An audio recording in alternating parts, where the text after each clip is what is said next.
नमस्कार, मैं हूं संगीता राय। पूर्वांचल एक्सप्रेस न्यूज के इस वेब पोर्टल में आपका स्वागत है। आइए देखते हैं हमारे संवाददाता राम सकल यादव की यह विशेष रिपोर्ट।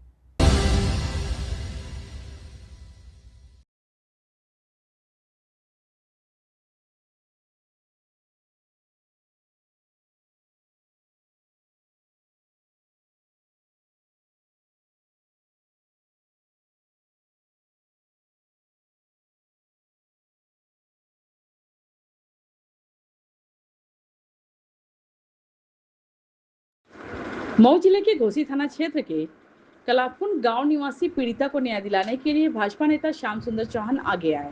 मंगलवार को शहर के सटे शेखपुरा गांव स्थित अपने आवास पर प्रेस वार्ता कर भाजपा नेता ने पीड़िता को न्याय दिलाने का भरोसा दिया। मऊ जिले के घोसी थाना क्षेत्र के कलापुन गांव निवासी पीड़िता सुमित्रा चौहान ने मारपीट, गाली गलौज और जान से मारने की धमकी देने के मामले में पुलिस उप महानिरीक्षक आजमगढ़ परिक्षेत्र को शिकायती प्रार्थना पत्र देकर न्याय की गुहार लगाई।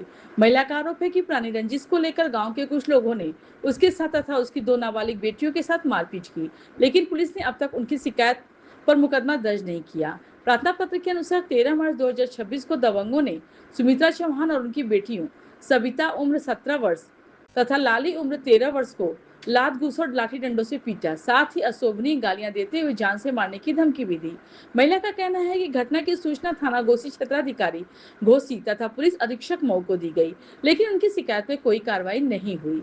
सुमित्रा चौहान ने आरोप लगाया कि स्थानीय पुलिस विपक्षी पक्ष के प्रभाव में आकर उनके ही खिलाफ अपराध संख्या 100/26 दर्ज कर दी, जबकि उनके पास घटना का वीडियो साक्ष्य भी मौजूद है।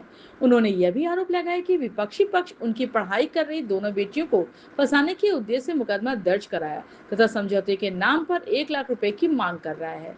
महिला ने डीआईजी से मामले की निष्पक्ष जांच कराकर उनके प्रार्थना पत्र एवं उपलब्ध साक्ष्यों के आधार पर एफआईआर दर्ज कराने तथा उनके विरुद्ध दर्ज मुकदमा को वापस कर अंतिम रिपोर्ट लगाने की मांग की है। साथ ही उन्होंने अपनी ओर से परिवार की सुरक्षा सुनिश्चित किए जाने की भी गुहार लगाई है। भाजपा नेता ने प्रेस वार्ता के दौरान बताया कि डीआईजी ने महिला को न्यायोचित कार्यवाही का आश्वासन दिया। भाजपा नेता ने पुलिस के आला अधिकारियों से मांग किया कि इस मामले में महिला के साथ न्याय किया जाए और दोषी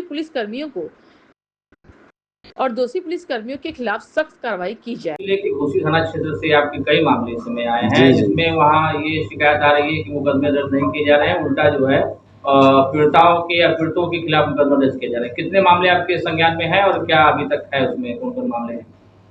देखिए, मैं एक सामाजिक व्यक्ति हूँ, साथ साथ ही एक भारतीय जनता पार्टी का एक नेता हूँ और विश्व हिंदू रक्षा परिषद के दायित्व भी राष्ट्रीय महामंत्री के पद पे मैं दायित्व पर भी काम कर रहा हूँ, जिससे जो लोग भी हमसे जुड़े हैं या कहीं से उनको पता चलता है हमारे संबंध के बारे में, तो वो लोग आते हैं। तो ख़ास तौर से मैं देख रहा हूँ पिछले 1 महीने के अंदर मऊ जनपद के घोसी थाना अंतर्गत से ऐसे कम से कम 3-4 प्रकरण मेरे पास आए हैं, जिसके संबंध में मैंने पीसी भी कर चुका हूँ कि आईपीसी 176 की घटना हुई, आईपीसी 354 की घटना हुई और एक घटना जो मेरे बगल में पीड़िता बैठी हुई है, इनके साथ जो है 13 मार्च 2026 को मारा पीटा गया और जिसकी एक साक्ष्य के रूप में वीडियो भी हमारे पास पीड़िता के पास उपलब्ध है, लेकिन उल्टे इन्हीं के विरुद्ध जो मुकदमा पंजीकृत कर दिया गया।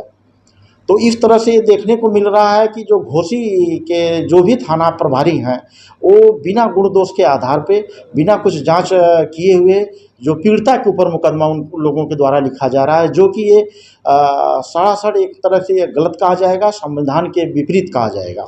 तो डीआईजी साहब को संज्ञान में मामला डाला गया है, उनको एप्लीकेशन दिया गया, क्या उन्होंने आश्वासन दिया?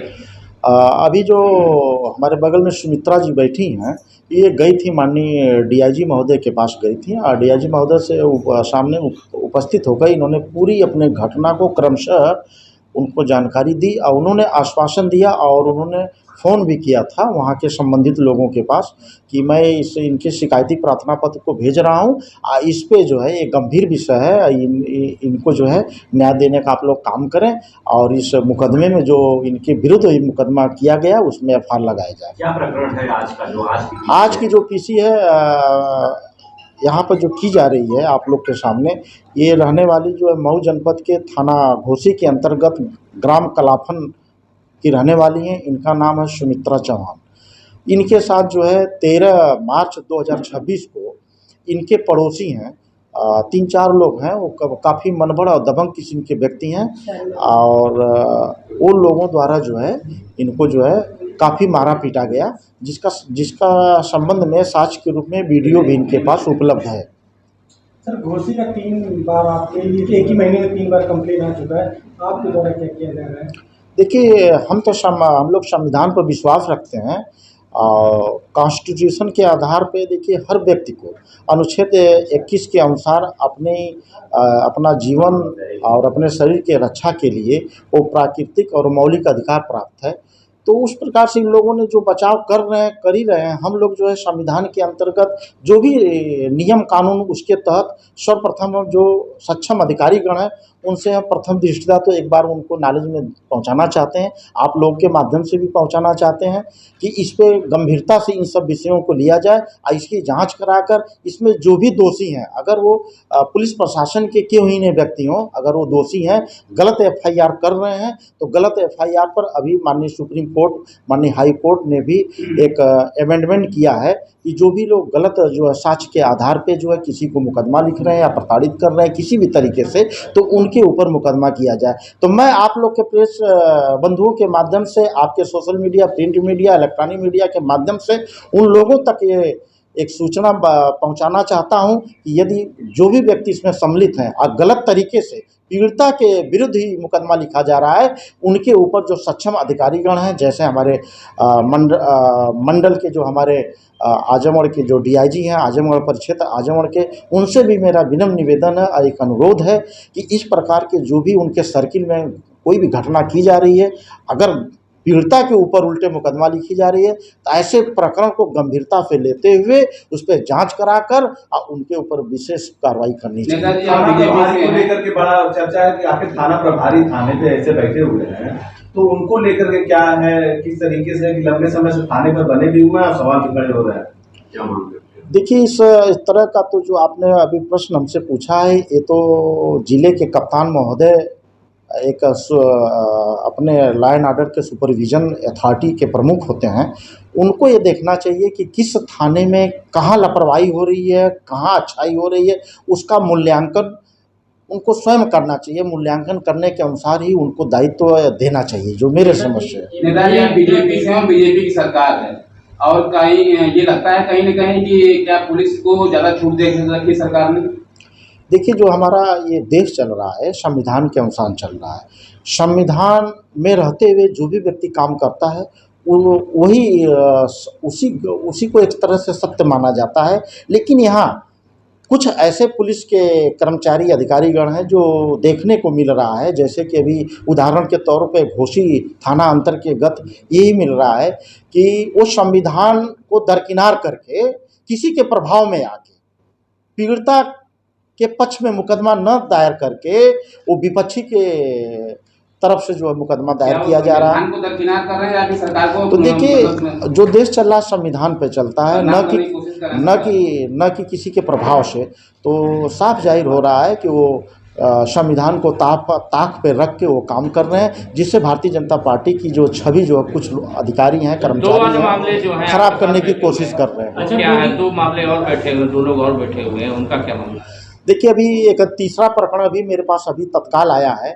ये हमारे बगल में बैठे हुए हैं और ये उसी थाना अंतर्गत के लखनी मुबारकपुर एक गांव पड़ता है, वहाँ के आप रहने वाले हैं। इनके साथ भी जो संबंधित इनका जो न्यायालय है, एसडीएम महोदय द्वारा साफ शब्दों में लिखा गया है कि इनके ज़मीन पे न्यायालय में मुकदमा विचाराधीन है, तब तक इसमें इनका विपक्षी कोई कार्य न करे, ये वहाँ के थाना प्रभारी एसएचओ महोदय को निर्देशित किया गया। उसके बावजूद भी उस मुकदमे का हवाला है, फिर भी जो है लॉ एंड ऑर्डर जो वहाँ संभाल रहे हैं थाना प्रभारियों द्वारा, इनके ऊपर कोई जो है इनकी विपक्षी के ऊपर कार्रवाई नहीं की जा रही है। महोदय ने जो पीड़िता हमारे पास आई थी, तो उन्होंने आश्वस्त किया है कि हम जाँच करा रहे हैं और जाँच चल रही है। मुझे पूर्ण रूप से भरोसा है कि उसमें उस पीड़िता को अवश्य न्याय मिलेगा। एक बुजुर्ग आए थे आपके पास जो जमीनी विवाद को लेकर आए थे, उसमें भी आपने प्रेस वार्ता की थी, आजमगढ़ का मामला था, उसमें क्या अपडेट है? हाँ, देखिए, जो आजमगढ़ के लालगंज अंतर्गत रहने वाले वो व्यक्ति आए थे, जमीन का सिविल विवाद का प्रकरण था, उसमें हम आप लोग के माध्यम से पीसी किए। उसमें पीसी के माध्यम से मुझे लगता है, ऐसा एहसास होता है कि वहाँ के संबंधित रेवेन्यू विभाग के जो भी सक्षम अधिकारी गण थे उन लोग के नॉलेज में गया और तुरंत उस पर जो है कार्रवाई करते हुए उस व्यक्ति को न्याय दिलाने का उन्होंने काम किया। कहाँ की जाने वाली आप? कलाफन उनकी रहने वाली हूँ सर। क्या मामला है आप डीआईजी साहब? मामला यही है, पुरानी विवाद को लेकर मैं जा रही थी बलुआ पोखरा की बाजारे कोटा पे की राशन पिसाने के लिए, तो वो रास्ता में अपने दरवाजे पर पाई, हम लोग को घेर के लातन मुकन घुसन से बुरी तरह से लोग मारे। हेमंती उसके पति का नाम है श्री, उसके बेटे का नाम है मुकेश शर्मा, राकेश शर्मा और गीता, उसके पति का नाम है दिनेश शर्मा। एक तूफानी की लड़की है, वही पकड़ कर मरवाई है हम लोग को। किस चीज का विवाद था आप लोग? नाली रोड का विवाद था, वही सड़क पर उसके द्वारे रोड है, नाली है, इसी विवाद को पुराने रंजित को लेकर हम लोग को मारी पीटी बुरी तरह से। और उसके बाद साल भर से 1.5 साल से विवाद चल रहा था। कोई कार्रवाई नहीं किया, पुलिस थाना में घुसी गई, महू गई, कोई मेरा नहीं सुना। हमारे पास वीडियो भी है। वीडियो दिखाने पे क्या बोल रहे हैं अधिकारी? कुछ नहीं कर रहे हैं, वो तो मेरा सुनवाई भी नहीं ले रहे हैं, डांट कर मुझे बोलते हैं, कुछ भी नहीं सुनवाई ले रहे थे। क्या चाहती हैं आप? यही चाहती हूँ कि जिस तरह वो मुझको किए हैं उसी तरह मुझको न्याय दिलाएं। क्या सुलह करने का दबाव भी बना रहे हैं? सुलह करने के दबाव यही बना रहे हैं कि 1 लाख रुपया तुम दोगी तो तुम्हारे बेटी लोग का तुम्हारा जान बचेगा। कितने लोगों और बार वो मारने की धमकी हम लोग को दे रहे हैं। वो मारे भी हैं आपको और मुकदमा? हाँ, और मुकदमा भी दर्ज करा दिए हैं, बार हम लोग को मारने की धमकी दे रहे हैं। कितने लोगों के खिलाफ मुकदमा दर्ज कराए हैं आपने? हमारे 2 बेटियां हैं, हम हैं, एक उसका पड़ोसी है।